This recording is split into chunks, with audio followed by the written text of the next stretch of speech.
Então, a minha função hoje aqui é de falar sobre como aproximar, né, academia, empreendedor e investidor.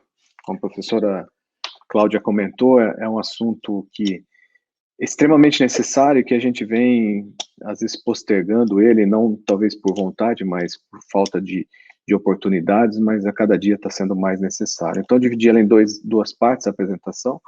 A primeira dela a gente vai falar um pouquinho sobre esse ecossistema, né, dessa tríplice hélice, e depois o caso de exemplo do próprio caso de uso, caso como a gente está fazendo isso. Então, começando aqui, eu só ia dizer assim, há quanto tempo que a gente está falando sobre isso, né? Porque eu peguei aqui, andei dando uma buscada nas teses e artigos sobre o assunto, e aí eu vi um já de 95 que o autor dizia assim que integrar, né, a universidade, o governo e a indústria seria uma parte chave para o final do século XX, né? Então, nós já estamos no século XXI e a gente não sabe o que aconteceu nesse período, que a gente ainda não conseguiu fazer isso para valer, né? E aí já tem mais novo da Mariana Mazzucato, que ela diz também, né, que essa integração do setor, o que é importante é entender o papel de cada um. Então, para eu integrar, eu preciso também entender qual que é a minha parte, né? Qual que é a parte que me cabe nessa integração. E aí eu vou entrando aqui para a gente discutir isso aqui, não acaba o assunto, mas alguns papéis que eu diria que são importantes e tem outros, mas vamos pegar aqui os que a gente consegue dizer como mais importante. Então, papel da universidade. Bom, é claro que o papel da universidade é ensino e pesquisa. Então, partindo desse pressuposto, essa é a parte que realmente a universidade tem como transferir isso para um ecossistema de inovação, para essa integração. Então, e aí coisas como isso, muitas já acontecem e outras a gente ainda está trabalhando. Então, grupos de pesquisas organizadas, que isso já em a maioria das faculdades acontece, mas para isso é necessário que tenha pesquisa.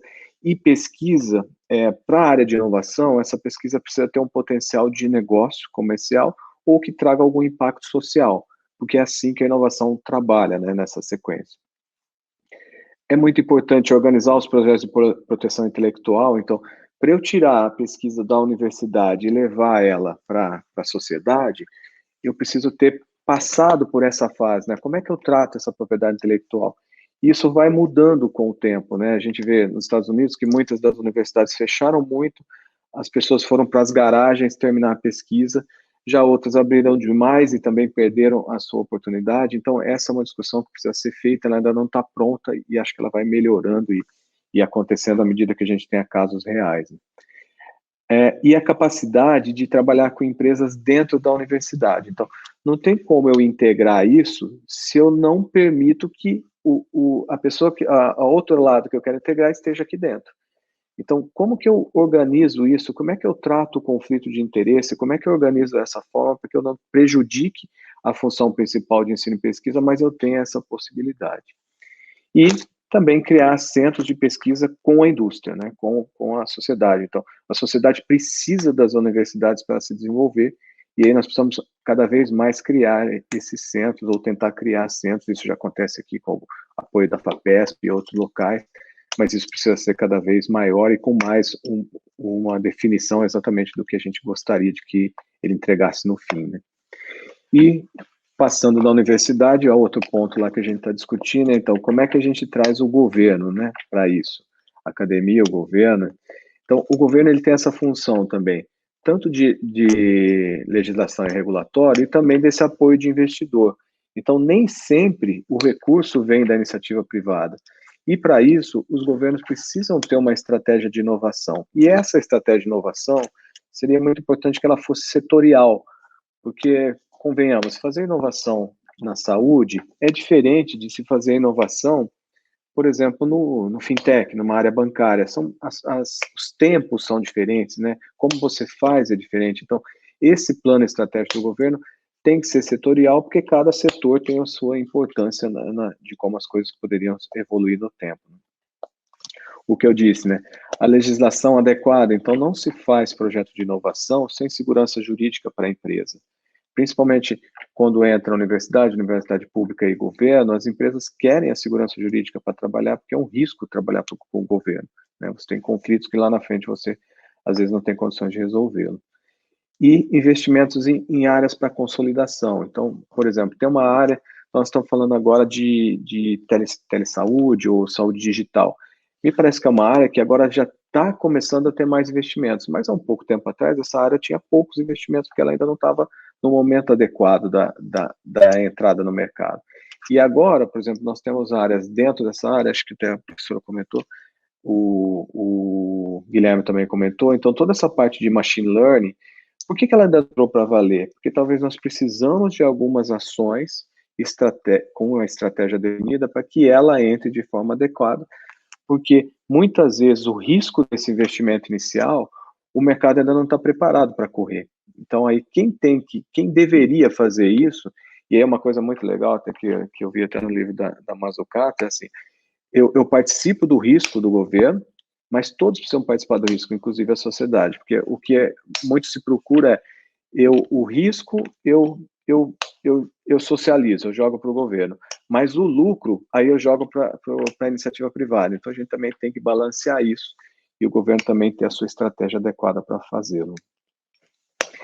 E, no final, a sociedade, né, o empreendedor e também o investidor, então as empresas, os bancos, os VC, os capitais de risco. Então, primeiro, assim, as empresas precisam realmente ter a capacidade de inovar, porque hoje muitas empresas e muitas empresas brasileiras estão perdendo essa capacidade. A empresa que não inova é uma empresa que tem um risco muito grande de não seguir no próximo período que ela está, né? Porque a inovação é que faz, e a inovação geral, né, lato sensu, é o que faz a empresa realmente sobreviver às variações todas.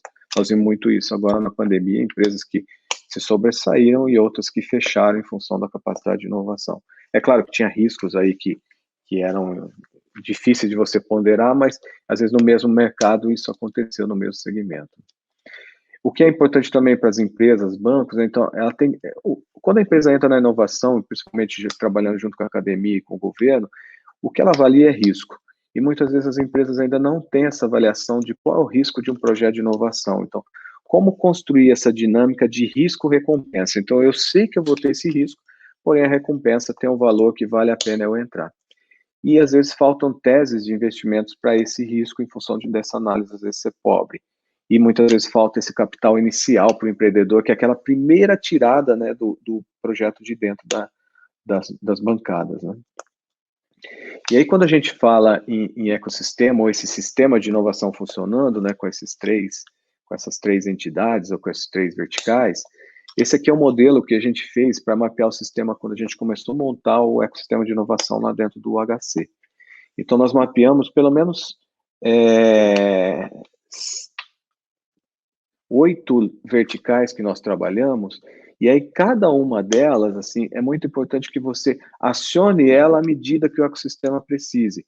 Porque o ecossistema crescer é um momento, e o ecossistema se manter pungente é outro momento, principalmente na saúde, porque os ciclos são mais longos, né, da inovação na saúde. Então, aqui você vê que tem a academia, tem o governo, mas aí tem, às vezes você precisa tratar diferente as agências de fomento do que os negócios e empresas, porque às vezes a dinâmica é diferente. Então, cada uma dessas verticais aqui, era importante que quando a gente pensa em conectar esse stage, como fazê-la de forma mais adequada, né?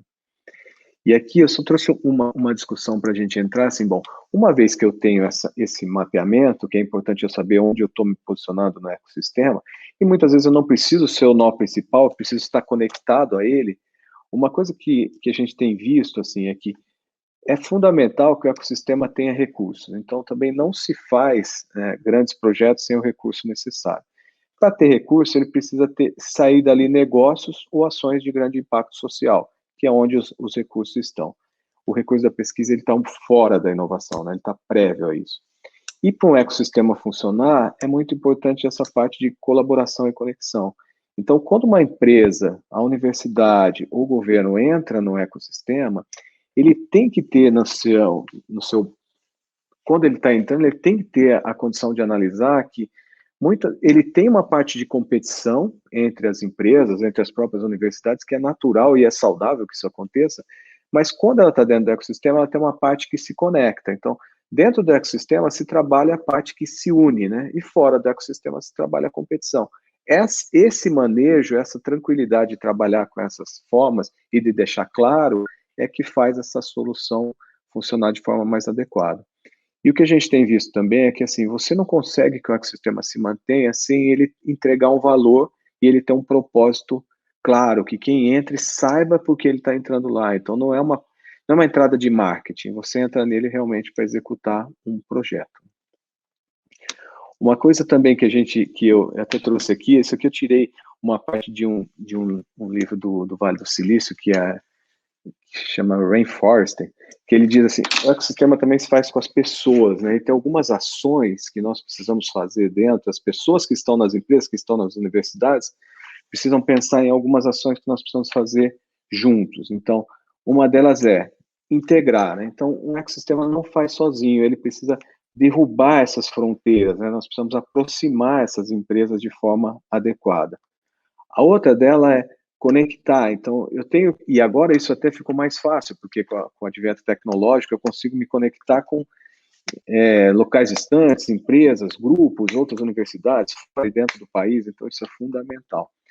Outra coisa importante é como que eu influencio, né, as pessoas para elas estar no ecossistema, para ela participar do ecossistema.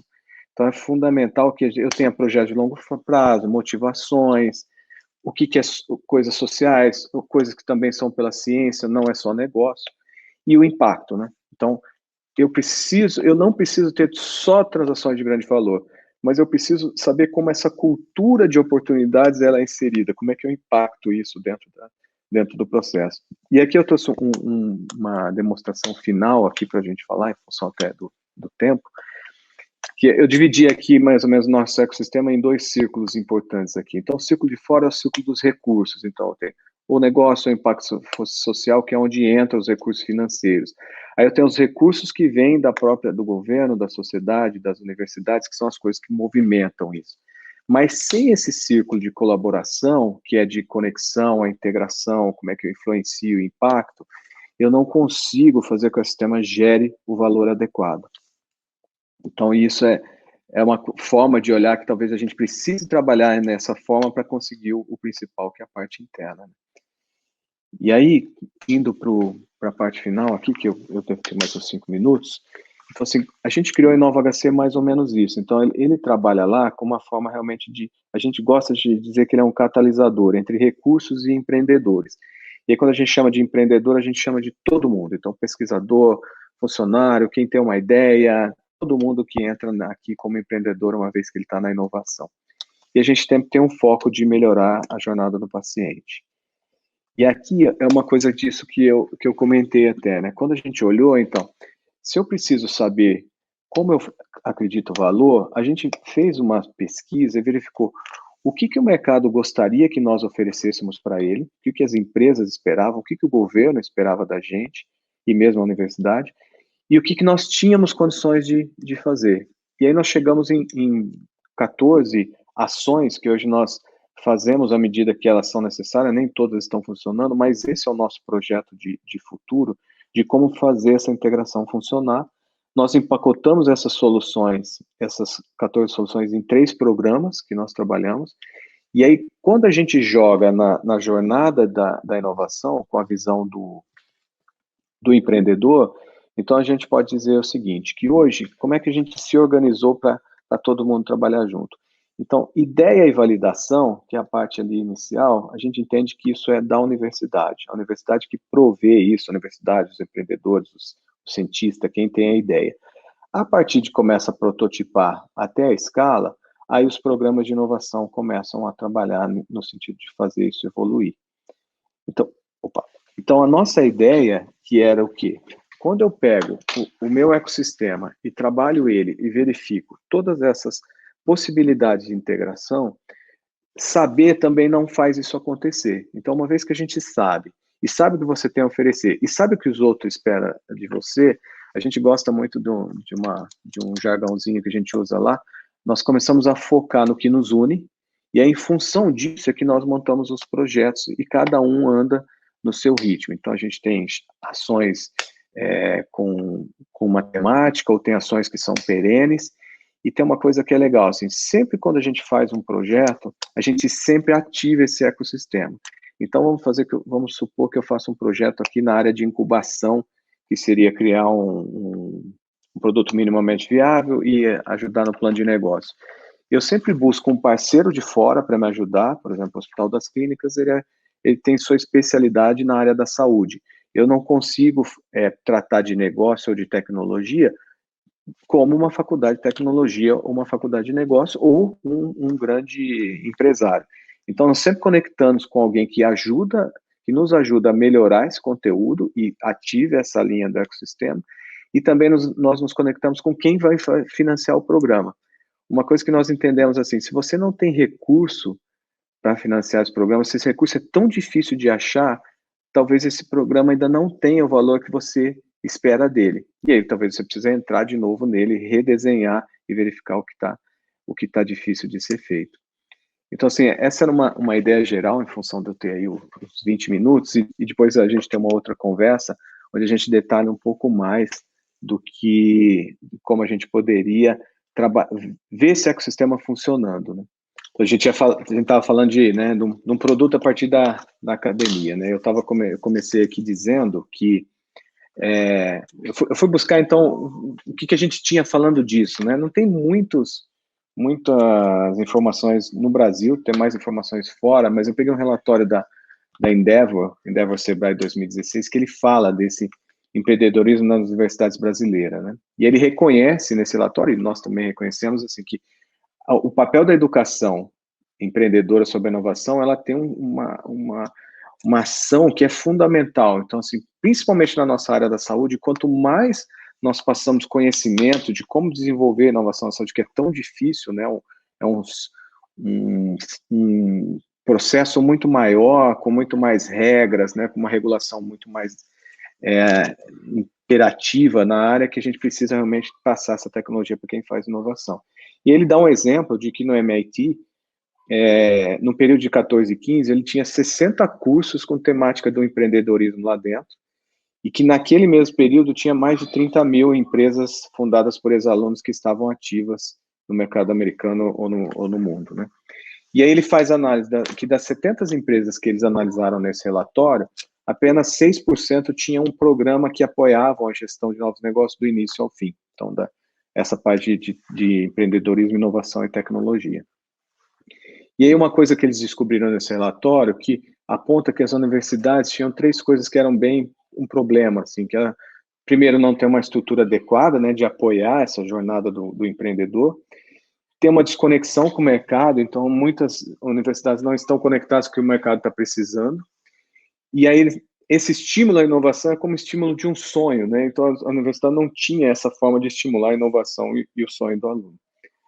Aí eu peguei aqui também um relatório que é esse da Universidade Empreendedora, tem um 19, esse aqui é o de 16, que eu achei bem legal esse framework, né, que é feito lá pelo pessoal da Brasil Júnior.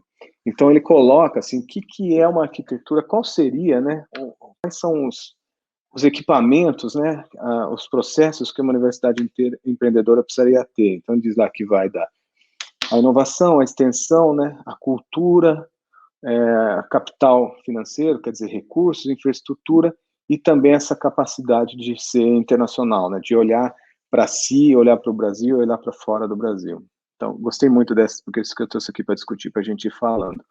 Aí eu volto naquele negócio, então, de quando a gente olha a jornada do empreendedor, e aqui eu faço um paralelo de quando a gente olha a jornada do ciclo de vida das pesquisas, né? Então, eu combinei aqui com o TRL, né? Então, o quão madura, né, está o processo. Então, se a gente fosse pegar o mesmo processo aqui, pesquisa básica e pesquisa aplicada, não se faz inovação sem isso. Então, as universidades, quem faz pesquisa, precisa ter essa pesquisa, e quando ela se torna aplicada, aí ela precisa ter um caminho para começar o desenvolvimento experimental. Quer dizer, quando eu começo o desenvolvimento experimental, é aqui que é muito importante os processos de inovação ajudarem, né? Tanto com conhecimento, quanto com um ciclo, um fluxo com que nós consigamos transformar esses projetos de pesquisa em projetos realmente, em produtos, né? E aí, se eu fosse andando aqui no TRL, então, o 3 de 3 a 6 é onde realmente o desenvolvimento experimental, que é onde a gente acaba ficando a maioria dos processos, e depois, quando a gente entra do 7 a 9, aí a relação com o mercado para fazer isso funcionar. Então, não imagino que uma universidade vai comercializar e produzir, pode ser algumas coisas, mas em algumas não, mas se ela conseguisse tirar daqui esse primeiro caminho, esse segundo caminho é mais fácil da gente conseguir. Então, esse aqui é o vale da morte mesmo, onde a gente fica, né, quando a gente olha em relação aos projetos de pesquisa. E aí, eu trouxe aqui para a gente discutir, então, esse pedacinho aqui, que a gente até está fazendo um programa lá, que é uma iniciativa, né, podem ter outras, mas uma iniciativa que a gente está desenvolvendo para discutir esse processo, né, como é que eu tiro a pesquisa ali, quando ela começa a ser aplicada, para se transformar um produto até aqui no minimamente viável. Então, a gente fez uma análise, assim, chamamos esses empreendedores, professores, pesquisadores, né, de dentro da universidade, verificamos com eles, assim, quais seriam as dores que eles teriam nesse processo todo. Então, a gente coloca lá, desde coisas de recurso financeiro, que é básico, né, essa aqui é especificamente na área da saúde, então, essa setorização da saúde, como é que isso funciona, é difícil você passar, então tem parte que é eletrônica, mas ela entra numa parte que é presença, como que isso funciona, é difícil de ser entendido muitas vezes. Essa transferência, que a gente já falou, a parte de burocracia, que é gigantesca, e os limites jurídicos. Então, principalmente universidades que são públicas, isso aqui é bem presente, todo mundo tem receio dessa segurança jurídica para o processo andar. Além de tudo, esse negócio do empreendedorismo, que, por um lado, é bem legal, mas quando você olha para dentro da universidade, isso, em alguns lugares, não é bem visto. A comunicação é bem ruim quando se fala sobre isso. Como é que se usa o recurso da universidade para fazer inovação e não para fazer pesquisa? Como é que essa relação de propriedade intelectual, de propriedade de comercialização, e aí implementação, impacto, né, e tempo de desenvolvimento que leva na saúde, que é muito maior do que, às vezes, em outros setores, né? E aí, em função daquelas dores, nós também perguntamos, bom, então, e aí o que vocês precisam? Então, aí, o que esse processo precisa? Então, precisa pensar em sustentabilidade, conhecimento jurídico, saber sobre patente, acesso à informação, como deveriam ser esses grupos, e aí tudo isso a gente foi desembarcando num programa que a gente está desenvolvendo lá em 3 etapas, então em 3 blocos. Então a gente pegou aqueles 3 primeiros momentos, dividimos eles em 3. Então o bloco 1 é quando a gente convida o pesquisador, o professor, o aluno que tenha um projeto que ele acha que pode se transformar num produto de mercado ou de impacto social, e a gente começa a avaliar essas possibilidades, então os potenciais da aplicação, o problema que ele está endereçado, a Fabrícia falou bem, quer dizer, bons projetos de inovação, ele resolve bons problemas, né, ou problemas grandes, né? Delimitar quem são os usuários e também desenhar a solução. Então, o que é essa solução? Qual a tecnologia embarcada? E nessa primeira fase, a intenção é terminar num protótipozinho ali, ainda um protótipo inicial. Esse baixa fidelidade, ele está sob júdice, mas um protótipo ainda em um nível mais alto, né? Ali entra no bloco 2, que a gente entra, então, aí começa a ver proposta de valor, segmentação, aí uma análise de mercado mesmo, né? Pesquisa de mercado, como é que olha custo, atividade, recursos, como é que isso tem um modelo de receita, se tem estratégia de venda ou não, e ele não chega no MVP, ele chega talvez num protótipo um pouquinho melhorado, porque o MVP a gente entende que é um produto pronto para o mercado, aqui ele ainda não estaria pronto para o mercado, mas ele estaria iniciando a sua ida para o mercado. E no final, uma parte de estruturação. Então, quais seriam as etapas de desenvolvimento dessa empresa, né, ou dessa ideia, a definição de estratégia e principalmente parcerias, né, de como isso vai ser co-desenvolvimento, transferência de tecnologia, se vai ser uma spin-off, se vai ser uma associação, como a gente faria isso, que aí é o que a gente está chamando de plano de inovação. Então, abrindo isso, a jornada 1, o que a gente faz? Pega essa tecnologia, escolhe as aplicações potenciais, descobre a que pode ser a melhor alternativa, e aí joga para uma cadeia de valor e analisa o problema que ela está resolvendo.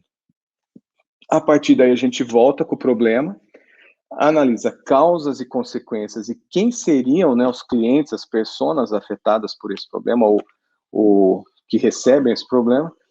Criamos fazemos a comparação de mercado, então, soluções existentes, quais são as lacunas, onde que esse projeto pode preencher, tudo isso para dar capacidade para o pesquisador, para ele realmente entender não só a pesquisa dele, mas também como a pesquisa dele está inserida se ela fosse para um mercado. E aí, em função disso, a gente começa naquele prototipação, até coloquei a fidelidade aqui sob júdice, né, é um protótipo ainda para entender se realmente aquilo tem uma solução de base tecnológica que funciona. Nesse momento, a gente sai do período 1 e entra no período 2 e 3. Então, uma vez que eu chego naquele momento, aí eu tenho a análise do seguinte: qual que é o modelo de negócio para aquilo, né? É uma transferência para o mercado, o pesquisador vai se associar com alguém, ele vai licenciar, mas nesse momento ele também já sabe o quanto que aquela pesquisa dele vale, né, em tese, quanto que ela tem de valor, qual que é o impacto que ela traz, né, com as pessoas que ela está afetando. Então ele chega nesse momento com muita informação para discutir as opções que ele tem. E aí, a partir daí, são ciclos de validações mesmo, diretamente com empresas, com usuários, a estruturação, e no final, a ideia nossa com esse programa é realmente aquela ideia, né? Como é que eu tiro da universidade para a bancada? Então, a gente já fez vários testes no passado, antes da gente entrar nesse programa, e qual que é a ideia aqui? Assim, quando o pesquisador ou o grupo de pesquisa chega nessa fase, ele realmente sabe a linguagem de mercado, ele sabe como responder as perguntas de forma adequada, ele está protegido a propriedade dele intelectual, se assim for necessário, ele tem uma ideia de plano de negócio e impacto, então, qualquer pergunta que ele for submetido, no que diz respeito não à solução, porque isso ele conhece com propriedade, e até ele saber o que ele pode ou não dizer nessa apresentação, para ele também não transferir o segredo industrial dele numa pequena apresentação, numa publicação, ou na tese, muitas vezes ele saber como ele protege o segredo industrial e mesmo assim ele consegue fazer, atender a parte acadêmica. E aí, assim, até foi bem breve, porque a gente perdeu algum no início aqui, eu até coloquei aqui o link, né, do programa, e aí eu aproveito para fazer um convite, ele está aberto para inscrições, então nesse link aqui tem as informações lá. A gente fez um grupo de 20, e agora a nossa intenção é fazer mais 20. Ele é um programa de inovação aberta, a gente ainda tem algumas tratativas jurídicas para ver como é que isso funciona, mas a ideia é que a gente começar a achar um caminho de como nós conseguimos tirar isso, realmente, as pesquisas de dentro da universidade para o mercado, de uma forma que a gente consiga também que isso seja um fluxo que possa ser repetido. Então, a nossa ideia principal nessa conversa é, além de eu fazer isso, como é que eu monto esse framework ou esse fluxo de que, uma vez que eu faça isso, ele possa ser repetido na saúde, em uma indústria que possa não ser a saúde, mas que usa da mesma forma, e principalmente que dê a visão para o pesquisador, para o professor, o que ele precisa analisar no caminho dele. Então, assim, bom, vamos supor que passamos 20 empresas lá, 20 grupos de pesquisa, que nesse momento eles não são empresa, né, são pessoas físicas, e no final, vamos supor que uma ou duas deu certo ou nenhuma deu certo, mas esse grupo que passou, ele já tem uma informação que o próximo ciclo dele, ele já tem essa informação de pronto. Então, quando ele começa um novo ciclo, ele já não comete os mesmos erros e ele também transfere essa informação para os demais. Então, aquilo que a gente estava falando, né, no início de que eu comecei aqui a apresentação, de que a função da universidade também é criar esses caminhos e criar essa dinâmica, essa cultura, esses cursos, né, de como eu posso levar você de um ponto A para um ponto B, no que diz respeito especificamente à inovação. E a gente tomou um cuidado lá, assim, a inovação ela não entra na pesquisa. A pesquisa tem que ter a tranquilidade de cometer os seus erros no que diz respeito à pesquisa. E o desejo de entrar, o fluxo para entrar da inovação, também é um desejo da pessoa, não é nenhuma obrigatoriedade. Ele pode seguir o caminho que ele quiser. Se ele quiser optar por esse caminho, o que a gente está proporcionando é um caminho que a gente está transformando ele de cada vez mais adequado. Então, para ele chegar no final com bastante conhecimento para ele tomar a decisão mais adequada e também saber o momento de parar.